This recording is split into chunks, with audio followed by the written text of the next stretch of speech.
কেমন লাগছে? আসলে এর আগে বই মেলায় অংশগ্রহণ করি নাই। এই প্রথম আসলাম। এসে আমার কাছে ভালোই লাগলো। অনেক নতুন, নতুন কালেকশন দেখতে পাচ্ছি। তার উপরে একটা স্টলে হচ্ছে ডিফারেন্স দেখা যাচ্ছে বইয়ের। আবার হচ্ছে অনেক প্রাচুর্যও আছে। তো সবকিছু দেখে ভালোই লাগছে আমার।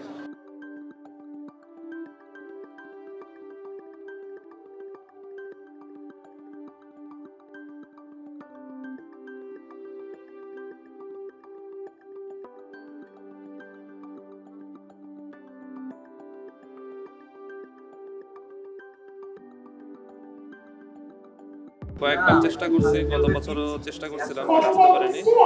লাকিলি এবছর পারছি আসতে। আর অবশ্যই অনেক ভালো লাগতেছে।